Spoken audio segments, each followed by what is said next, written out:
আসসালামু আলাইকুম। এখন থেকে আমরা অষ্টম অধ্যায় বায়ুমণ্ডল। তো এখানে বলছে বায়ুমণ্ডল কাকে বলে এবং এর স্তরগুলো আর কি। তো সবার আগে আমরা দেখি বায়ুমণ্ডলের হচ্ছে ওজন কত। 5.15 গুণন 10⁻18 কেজি। 5.15 গুণন 10⁻18 কেজি, এটা হচ্ছে বায়ুমণ্ডলের ওজন। এটা কিন্তু পরীক্ষায় আসছিল একবার, ডিরেক্ট কোশ্চেনটা আসছিল। আচ্ছা, তারপর থেকে বায়ুমণ্ডল কি, এটা হচ্ছে যে গ্যাসীয় আবরণটা পৃথিবীকে বেষ্টন করে থাকে, সেটা হচ্ছে বায়ুমণ্ডল। এটা হচ্ছে পৃথিবীর যে আপনার অভিকর্ষণ শক্তি আছে, এর ফলেই যে বায়ুমণ্ডলটার সাথে লেগে থাকে, যার ফলে পৃথিবী ঘুরছে, মানে বায়ুমণ্ডলটাও ঘুরছে আর কি। তো এটা হচ্ছে 10,000 কিলোমিটার পর্যন্ত এটার আর কি ব্যাপ্তি আর কি। যদিও আর কি এরকম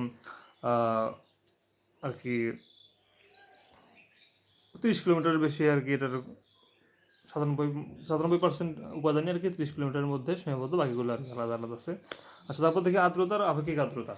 তো আর্দ্রতা বলতে কি বোঝায়? নির্দিষ্ট পরিমাণ আর কি, যে আর কি তাপ আর চাপ আয়তনে এগুলো আর কি এগুলা আর কি ফ্যাক্টর বিবেচনা করে আর কি যে পরিমাণ জলীয় বাষ্প ধারণ করতে পারে ওই একটা নির্দিষ্ট বায়ু, সেটা হচ্ছে তার আর কি আহ, বায়ুর আর্দ্রতা বলা হয় আর কি। তাহলে মানে নির্দিষ্ট চাপে আয়তনে আর কি যে পরিমাণ আর কি জলীয় বাষ্প ধারণ করতে পারে সেই পরিমাণ জলীয় বাষ্পের উপস্থিতি বায়ুর আর্দ্রতা বলে আর কি। ধরেন একটা জলীয় বাষ্প আছে, তার এরকম একটা জায়গা আছে, সেই জায়গার হচ্ছে আপনার জলীয় বাষ্প ধারণ ক্ষমতা হচ্ছে, সর্বোচ্চ ধারণ ক্ষমতা হচ্ছে আপনার হচ্ছে 100 ধরেন আর কি মিলিলিটার, এরকম ধরেন আর কি। তো সেটাই হচ্ছে যে সর্বোচ্চ যে আপনার ধারণ ক্ষমতা, সেটাই হচ্ছে তার আর্দ্রতা আর কি। ঠিক আছে। আর আপেক্ষিক আর্দ্রতা কি, ধরেন একটা আপনার নির্দিষ্ট আয়তন আছে, সেই আয়তনের হচ্ছে সর্বোচ্চ কত ধারণ করতে পারবে আর প্রকৃত ওই স্থানে কতটা আছে, এই দুটো অনুপাত হচ্ছে আপনার আপেক্ষিক আর্দ্রতা। তো এখানে একটা কথা আছে, সেটা হচ্ছে আপনার আপনার গরমকালে আপেক্ষিক আর্দ্রতা, গরমকালে হচ্ছে আর্দ্রতা হচ্ছে বেশি থাকে, আহ, আবার আপেক্ষিক আর্দ্রতা কিন্তু আবার কম থাকে।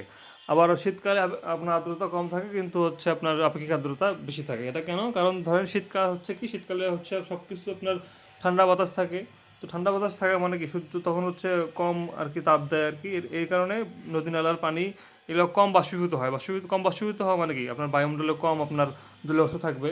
আর আরেকটা ফ্যাক্টর কি, এখানে হচ্ছে আপনার আহ, শীতকালে হচ্ছে যেহেতু আপনার হচ্ছে ঠান্ডা ঠান্ডা বাতাস কিন্তু বেশি জলীয় বাষ্প ধারণ করতে পারে না, এর কারণে তার আপনার হচ্ছে যে ওভারঅল যে আর্দ্রতা, এটা কিন্তু আর কি কমে যায়।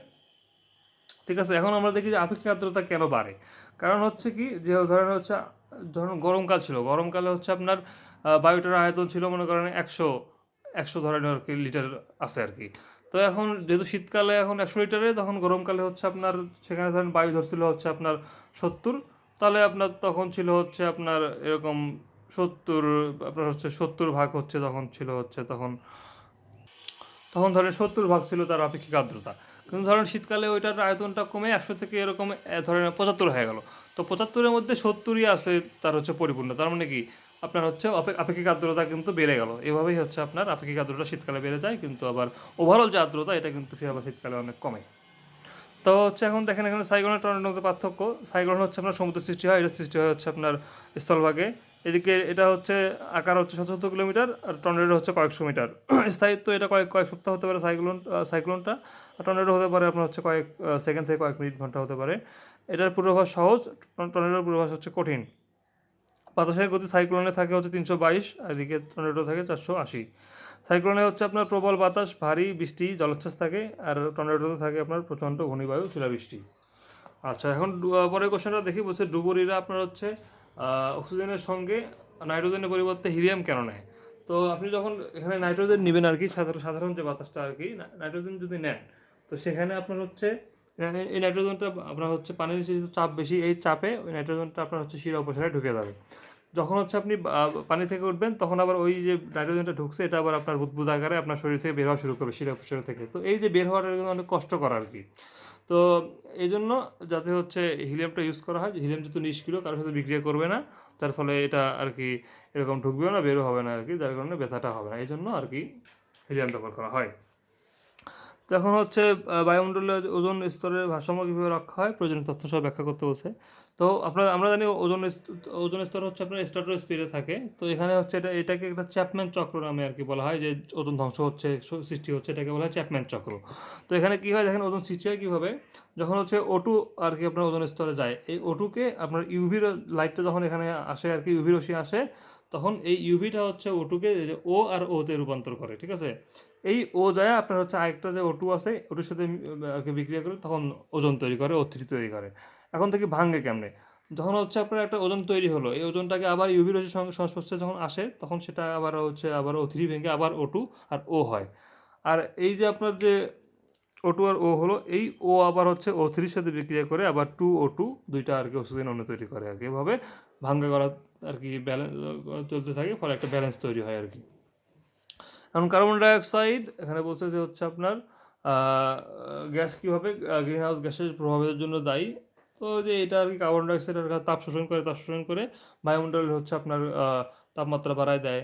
তো এটা আণবিক যে গঠনটা আছে CO2, এটা কিন্তু অতটা সরল না আর কি, যার কারণে ইনফ্রারেড রশ্মি এখানে আর কি শোষণ করতে পারে আর কি।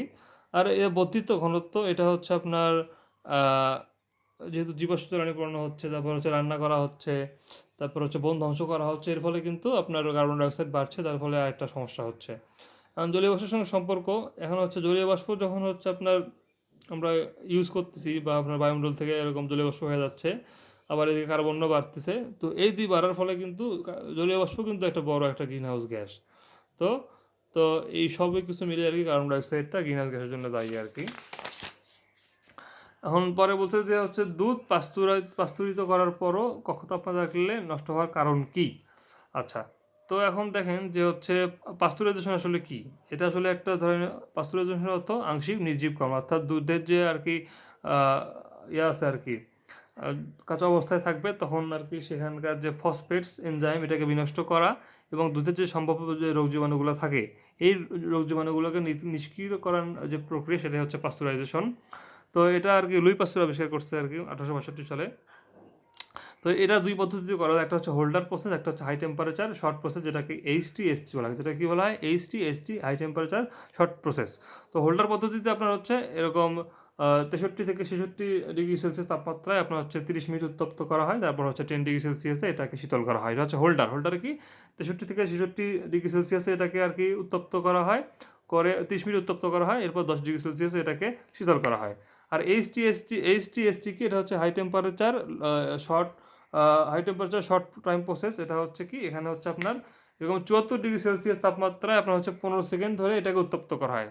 তাহলে আগে ছিল 63 থেকে 66, এটা হচ্ছে 74 ডিগ্রি সেলসিয়াস। তো 74 ডিগ্রি সেলসিয়াস এটাকে 15 সেকেন্ড আর কি উত্তপ্ত করা হয় আর কি, ঠিক আছে। উত্তপ্ত করা হওয়ার পরে এটাকে হচ্ছে দ্রুত শীতলকরণ করা হয়, তারপর প্যাকেটে ভরা হয় আর কি। এই যে দুটোর মধ্যে পার্থক্য দেখা যাচ্ছে। সবার আগে এই খামার থেকে দুধ সংগ্রহ করতে হবে, তারপর ছাকন করতে হবে, তারপর হচ্ছে পিএইচটা 6.9 করতে হবে। 9 করার পরে আপনি যদি হোল্ডার পদ্ধতিতে করেন তাহলে 63 থেকে 66-তে এরকম 30 মিনিট রাখতে হবে। আর যদি আপনি HTST-তে করেন তাহলে হচ্ছে 74 ডিগ্রি সেলসিয়াসে 15 সেকেন্ড রাখতে হবে। রাখার পরে এটাকে শীতলীকরণ করতে হবে, তারপর হচ্ছে আপনার প্যাকেটে ভরতে হবে।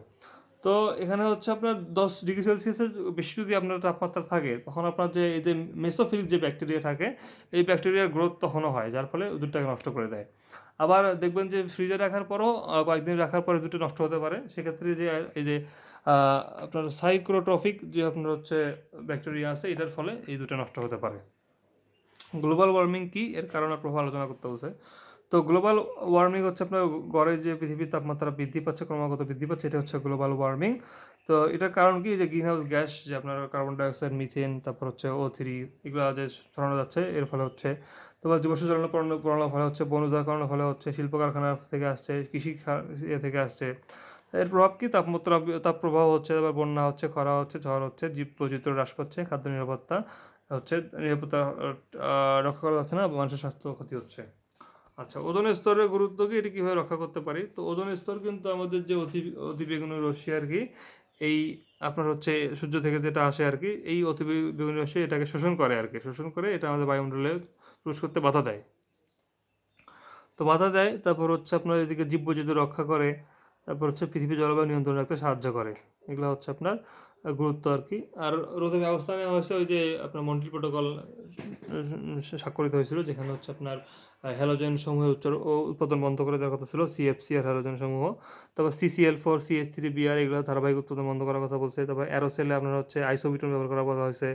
তারপর ওই যে রেফ্রিজারেটর ফ্রেয়নের পরিবর্তে এখন হচ্ছে আইসোবিউটেন এগুলা, তারপর হচ্ছে আর কি আছে যেগুলো প্রোপেন এগুলো ব্যবহার করা হয়েছে, কথা বলা হয়েছে।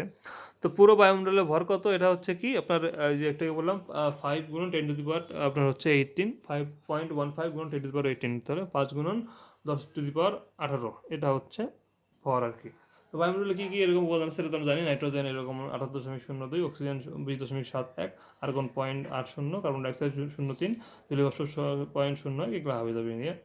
আচ্ছা, এখন আমরা ট্রোপোমণ্ডলটা দেখি। ট্রোপোমণ্ডলে হচ্ছে আপনার ভূপৃষ্ঠ থেকে 16 থেকে 19, আর ট্রোপো থেকে হচ্ছে 500, মেসো হচ্ছে এরকম স্ট্রাটো বিরোধী থেকে 80, আর তাপমণ্ডল হচ্ছে মেসো বিরোধী থেকে 500, আর এক্সোমণ্ডল হচ্ছে আপনার তাপমণ্ডল থেকে 960। তার মানে একটু সাধারণভাবে মনে রাখার জন্য আমরা মনে রাখতে পারি যে হচ্ছে 20-এর পর হচ্ছে 50-এর পর 80-এর পর 500, তারপর 960, এভাবে মনে রাখবো আর কি। তবে পরিবেশের জন্য ট্রোপোমণ্ডলের গুরুত্ব অবশ্যই গুরুত্ব আছে, কারণ এখানে আপনার সব নাইট্রোজেন অক্সিজেন সব গ্যাস থাকে এটার ফলে আমরা হচ্ছে মেঘ থাকে, এখান থেকে পানি পাই, জীবজগৎ রক্ষা পায়। তারপর হচ্ছে এখান থেকে হচ্ছে উদ্ভিদ আর প্রাণীর হচ্ছে এরকম বিশুদ্ধ এখান থেকে উপাদান পায়। তারপর এখানে আরও কী কী আছে, উদ্ভিদ আর প্রাণীকে বাঁচায় রাখে, তারপর প্রোটিন জাতীয় খাদ্য প্রস্তুত করে, এগুলো হাবি যাবে। ওজোন গ্যাস কি? তো ওজোন গ্যাস হচ্ছে আপনার যে অক্সিজেনের যখন 2টা পরমাণু থেকে 3টা পরমাণু হয়ে যায় তখন সেটা হয়ে যায় ওজোন গ্যাস।